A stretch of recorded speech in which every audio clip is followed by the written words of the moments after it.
Good morning and welcome to today's class tubular function second part. Yesterday in the last class we studied about the basic renal processes that are the glomerular filtration, tubular reabsorption and tubular secretion. Two basic processes are the secretion and reabsorption. The filter load, excretion rate and renal tubular transport maximum. Some ions such as sodium and potassium has no transport maximum. Uric acid and potassium are both reabsorbed and secreted.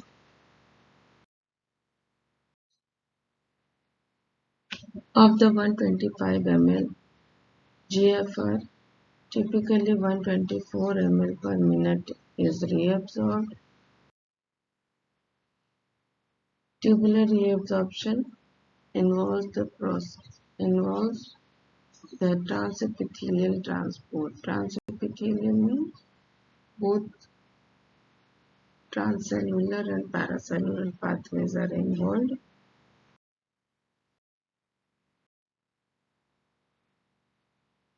All the pumps, carriers and channels, all three ways are involved in transport mechanism.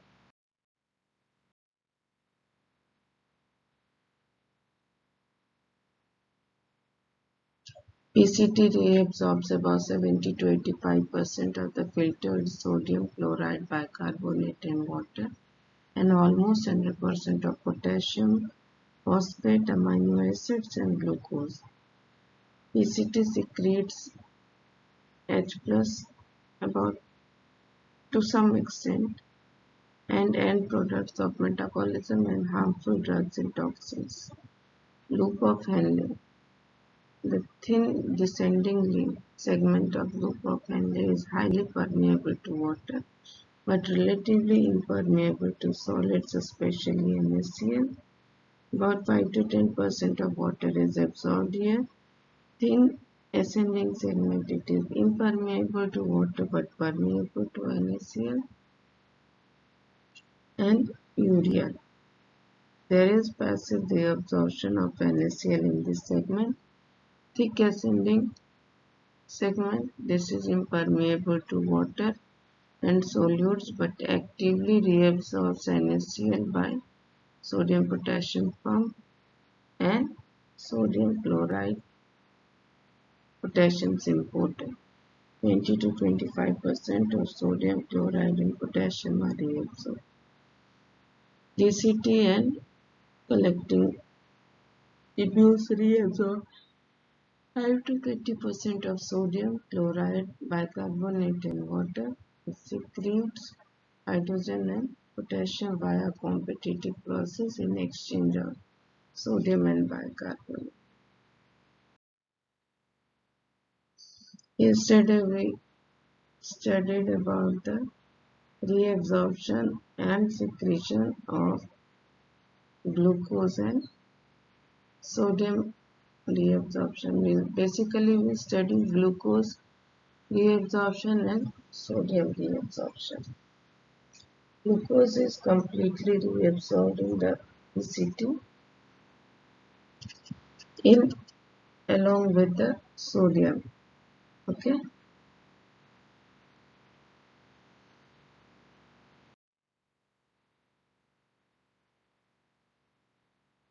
Glucose reabsorption is a secondary active transport process. The carrier protein involved on the luminal side is the sodium glucose cotransporter and it is SGLT1 and 2. In the basolateral membrane, glucose is transported to the interstitial fluid via the GLUT2 transporter. And glucose transportation is dependent on the plasma glucose level. There is a renal threshold, but the renal threshold is deviates from the predicted renal threshold. This deviation of the glucose reabsorption is known as renal display.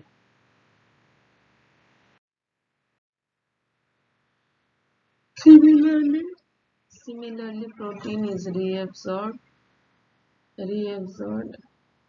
along a symphoter with sodium. Source of protein in urine is excess filtration followed by less absorption in PCT and protein synthesized by cells of thick ascending limb loop of Henle called TAM horsefall protein. So why there is TAM horsefall protein in the urine?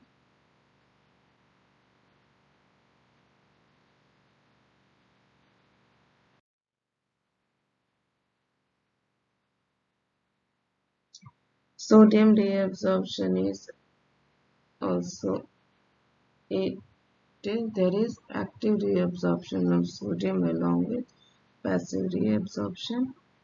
Reabsorption of sodium in the PCT is an active transport.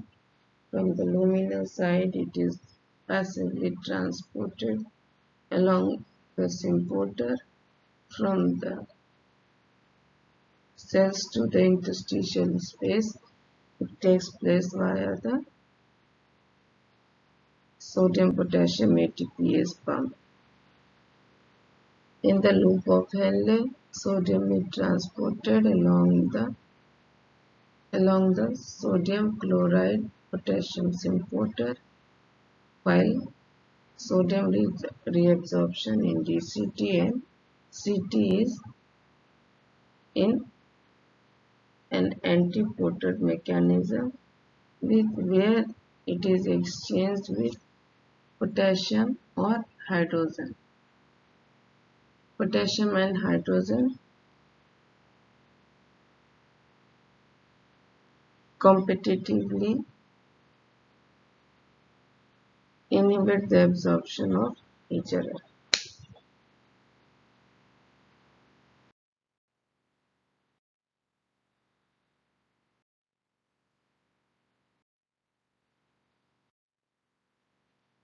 Now, in today's class, we will be studying about potassium transportation.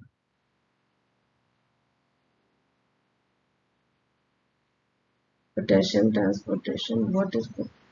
How there is potassium transportation? You know, about 90% of total body protein is present intracellularly. Only 2% of potassium is present in the extracellular fluid. So to maintain this precise balance, the kidney is responsible for this precise balance, and precise control is necessary because any change in the potassium levels, either hypokalemia or hyperkalemia, can lead to acidosis or alkalosis respectively. Okay. Maintenance of extracellular fluid potassium is primarily done by the kidneys. Potassium is completely filtered at the glomerulus. This is the only ion which is both reabsorbed and secreted into renal tubules. Potassium reabsorption is done by active transportation in all PCT, ascending limb of loop of Henle, DCT and CT. 90% of absorptions of potassium takes place in PCT. Only 10% of the filtered load is presented to the DCT. Most potassium present in urine is because of the secreted potassium from the DCT, which contributes to about 75% of the potassium excretion. Potassium secretion is both active and passive process, and potassium secretion is largely a function of DCT. Aldosterone has a huge influence on potassium secretion.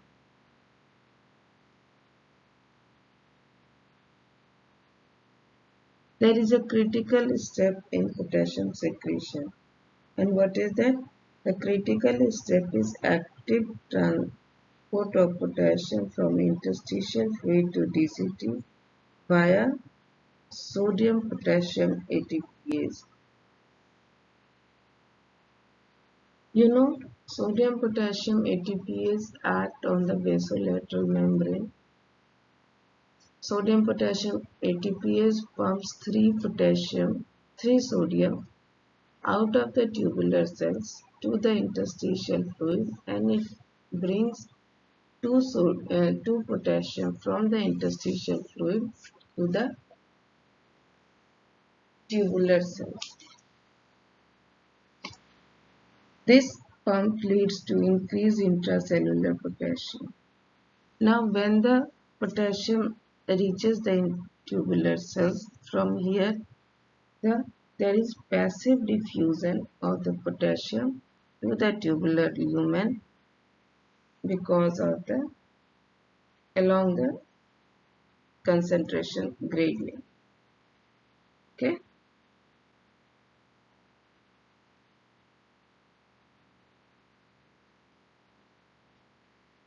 See, you can see in this PCT there is potassium is in the PCT potassium is coming inside the cell via the sodium potassium ATPase, but it is again pumped back into the interstitial fluid along the potassium chloride importer. Okay, potassium is also reabsorbed via the paracellular pathways. In the ascending limb of loop of Henle, the sodium chloride potassium importer is doing the action. When the potassium is coming inside the cell, it is either transported back to the interstitial fluid via the chloride potassium importer,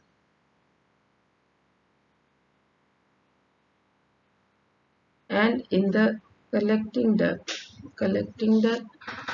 major mechanism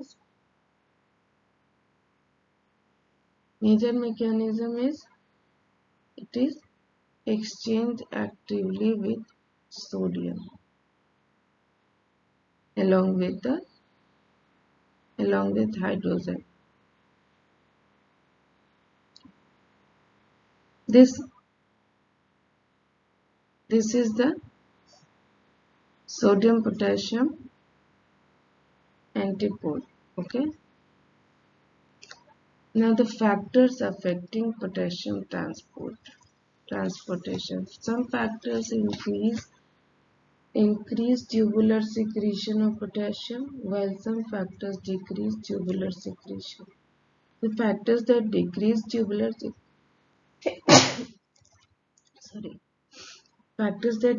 tubular secretion are sodium, potassium, and sodium depletion. Acidosis. In acidosis, what happens? Since there is in acidosis, there is increased concentration of H plus in the body, and the kidneys help in excreting hydrogen ions. So what will happen?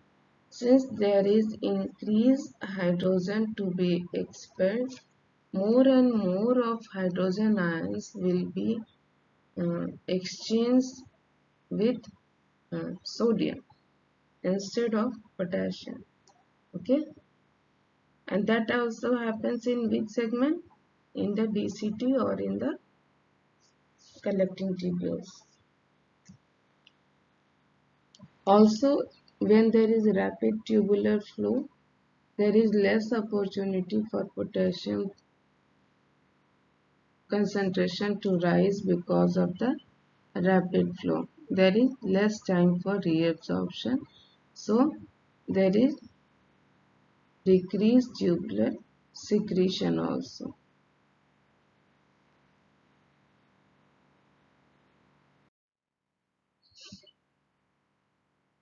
Basic funda is potassium is filtered at the glomerulus, reabsorbed in the PCT, and it is secreted in the DCT.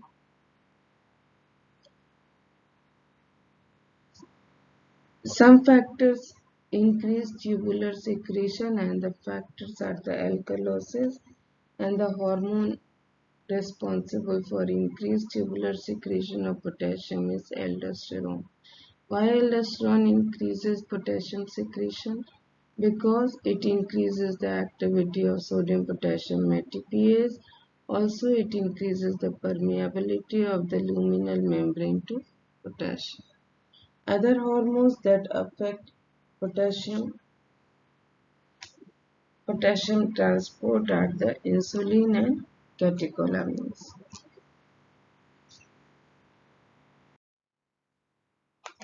Now coming to bicarbonate transport. How bicarbonate is transported?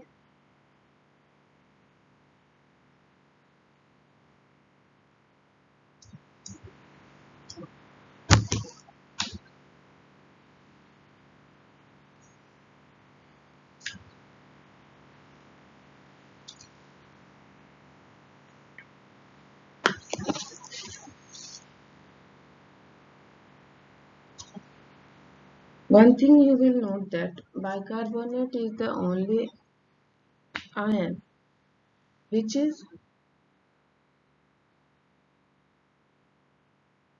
the ion which is filtered is not reabsorbed.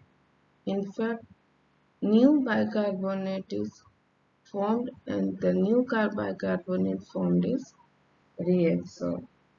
Okay, and since the bicarbonate reabsorption alone cannot maintain the acid-base balance, therefore kidneys are capable of generating new bicarbonate as well. Bicarbonate reabsorption occurs throughout the nephron except in descending limb of loop of Henle. Okay, descending limb of loop of Henle is not involved in bicarbonate reabsorption. 90% of the filtered bicarbonate is reabsorbed in PCT by secondary active transport. How bicarbonate is transported?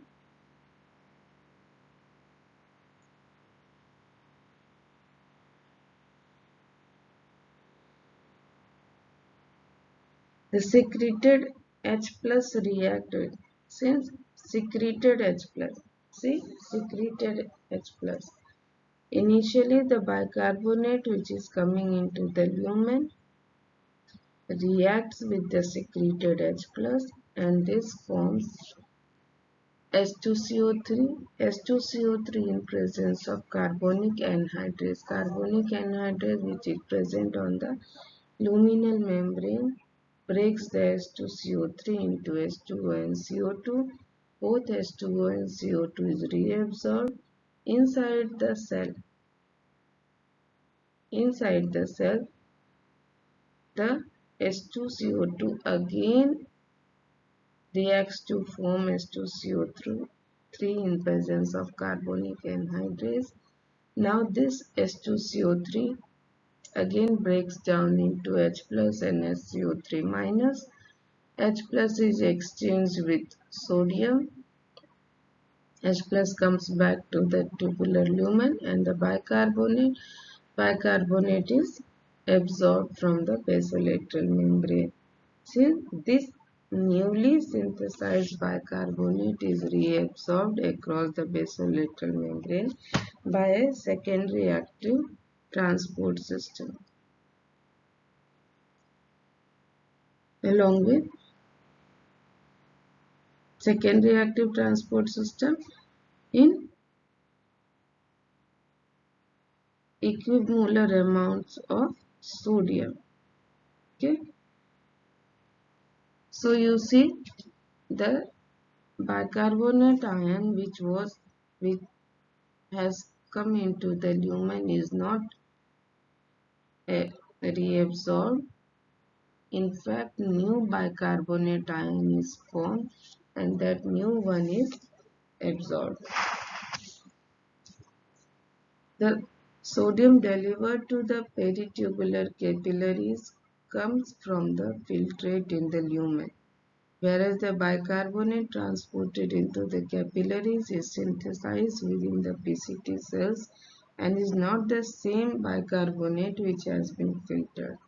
For each mole of bicarbonate ion removed from the tubular cells, 1 mole of bicarbonate diffuses from the tubular cell into the blood, even though it is not the same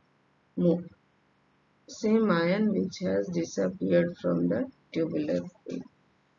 Buffering of secreted H plus by filtered bicarbonate does not contribute to urinary excretion of H plus. Why? Because because it forms the H2CO3 and is absorbed. Okay.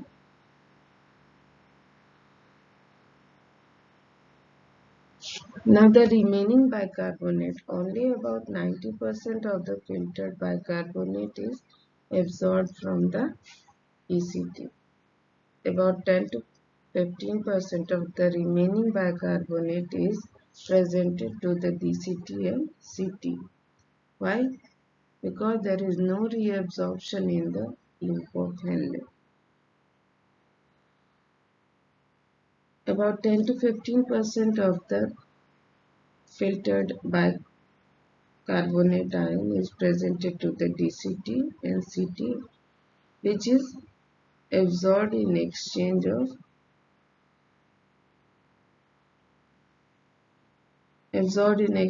sodium in the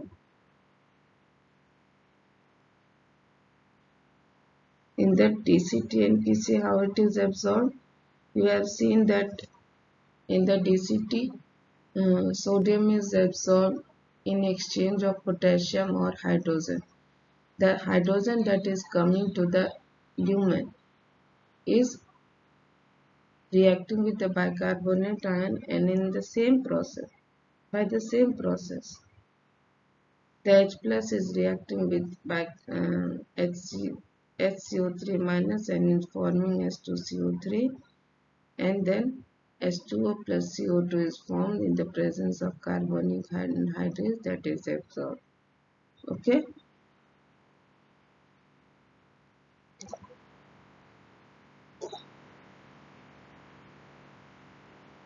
Unlike the PCT, the DCT and CT have hydrogen potassium ATPase at the luminal membrane and the lack of carbonic anhydrase from the site. Okay.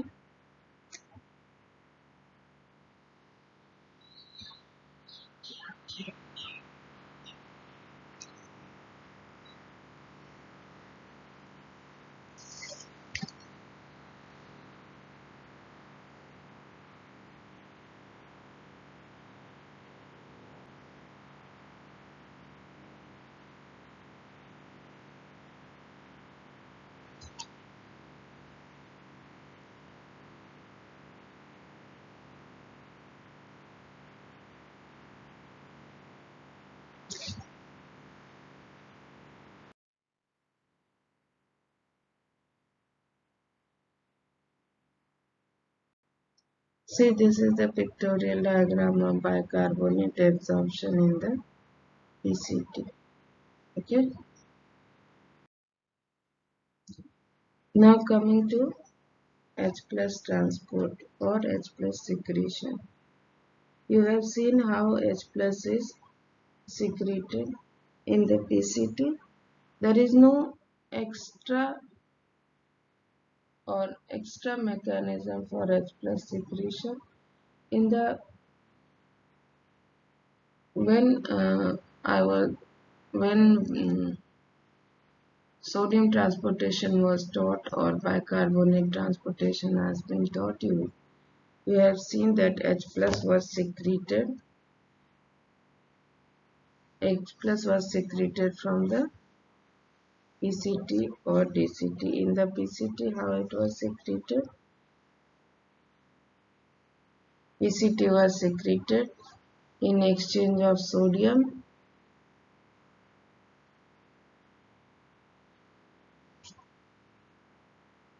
Okay, sodium hydrogen exchanger or antipode was present in PCT, and similarly the exchanger is present in the DCT. Okay, H plus secretion is a process by which the filtered bicarbonate is reabsorbed and the tubular fluid becomes acidic. The process of H plus secretion, like the bicarbonate reabsorption, occurs throughout the nephron except in the descending limb of loop of Henle. H plus secretion permits conversion of bicarbonate. H plus secretion into the tubular lumen occurs by active transport and is coupled to sodium reabsorption. Therefore, for each mole of H plus secretion, 1 mole of sodium and 1 mole of bicarbonate are reabsorbed into the peritubular capillaries. About 85% of the total H plus secretion occurs in the PCT because maximum sodium reabsorption takes place in PCT. PCT cells are very rich in enzyme carbonic anhydrase. Approximately 10% of total H plus secretion occurs in DCT, and about 5% of the total H plus secretion occurs in CT by I cells. Okay.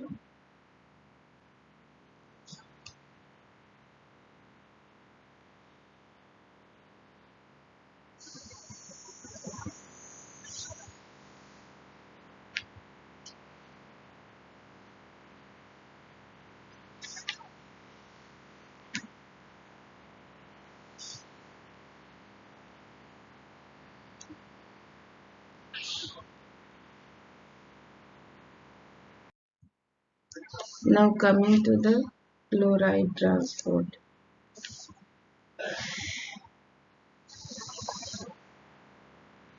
Chloride transportation, chloride reabsorption occurs at a rate of 20,000 milliequivalent per day and is inversely related to bicarbonate reabsorption. Therefore, plasma chloride varies inversely with bicarbonate reabsorption. Chloride is the chief anion to accompany sodium through the renal tubular epithelium as sodium reabsorption is under aldosterone control. The plasma chloride is secondarily influenced by aldosterone.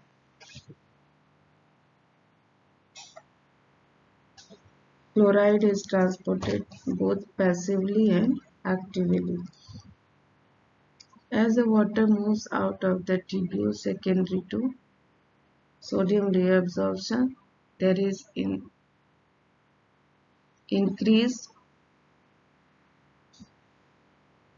in luminal chloride level, which acts as a driving force for paracellular chloride movement. Now, active transportation of sodium also leaves the luminal membrane negatively charged with reference to the interstitial fluid. This transtubular voltage gradient constitute the second driving force for paracellular chloride reabsorption by diffusion. What happens? Since the sodium is absorbed, there is an electronegative charge. Electronegative charge formed in the luminal side. This negative charge will force the chloride to enter the interstitial fluid via the uh, paracellular pathway. Okay.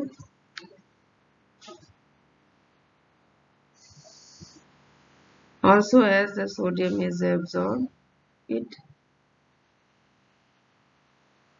increases the absorption force of chloride, because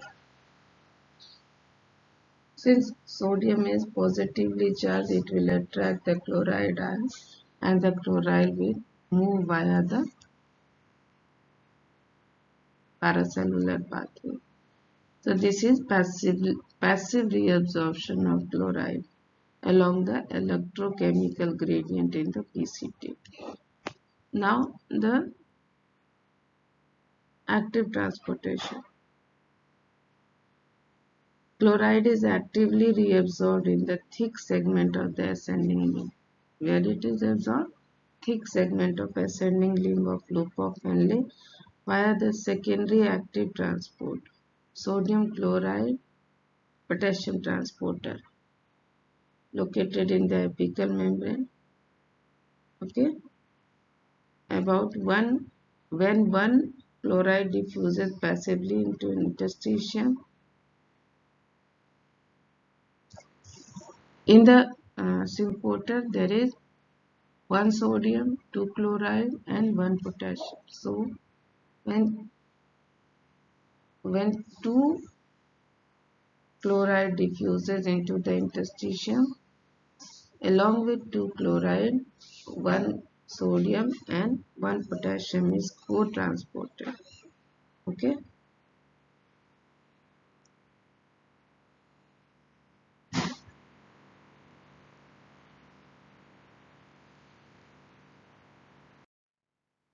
Now the next portion is water reabsorption, and this is the last portion of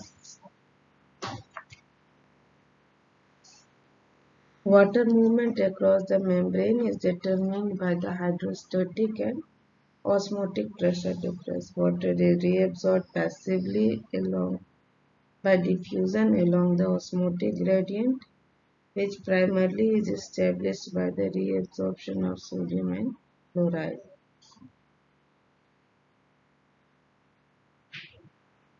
About 65 to 75% of water reabsorption is passive, and it occurs via the aquaporin 1 in ECT. Reabsorption from loop of Henle. The descending limb of loop of Henle is highly permeable to water due to the presence of aquaporin 1, but the ascending limb is impermeable.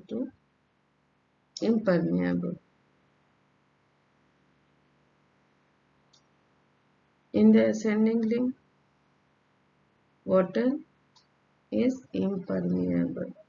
In passing through the loop of Henle, other 10 to 15% of filtered water is removed, so approximately only 20% of the filtered water enters the DCT. The reabsorption in DCT and CT is all. The tubular fluid entering the DCT is always hypotonic to plasma regardless of the hydration state. About 5 to 8% of the filtered water is removed passively in the early part of DCT.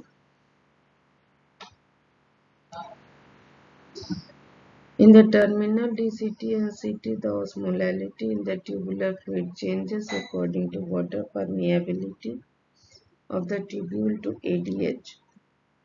ADH increases the permeability of the tubular epithelial cells to water by increasing the pore size, or through aquaporin 2. In the presence of maximal ADH effect, more than 99% of water is reabsorbed. In the absence of ADH, 88% of water is reabsorbed. Okay, you can see ADH is changing the water reabsorption in percentage. In the presence of maximal ADH effect, 99% of water is reabsorbed, while in the absence, 88% of water is reabsorbed. Means you cannot affect 88% of water reabsorption. Passive reabsorption of water in PCT, secondary to active reabsorption of sodium, is called obligatory reabsorption of water. Reabsorption of water in the terminal DCT and CT is under the influence of ADH, and this is known as facultative reabsorption of water. In the PCT, absorption of water is obligatory reabsorption, and in DCT and CT, the reabsorption of water is facultative. When ADH is present in high concentration, kidney excrete a small volume of concentration of urine, but the volume of urine cannot be less than 500 ml per day. Okay? About 13 such aquaporins have been identified. Aquaporin 1 and 2 play a key role in water transport by their localization in ECT and CT respectively. Most of the aquaporins are found in the kidney, however, they are also found in brain, salivary gland, and lacrimal gland, WBCs, liver, lung, and spleen. Okay, so major aquaporin involved is aquaporin 1 and 2. Aquaporin 1 is present in PCT while 2 is present in CT. Okay.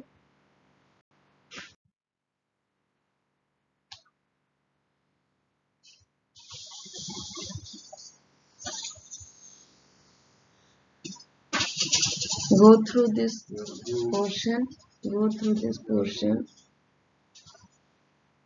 and learn this portion. If there is any question, please do ask. Form a chart of a nephron and depict the transportation in various portions of the nephron in that chart only. Okay. Thank you.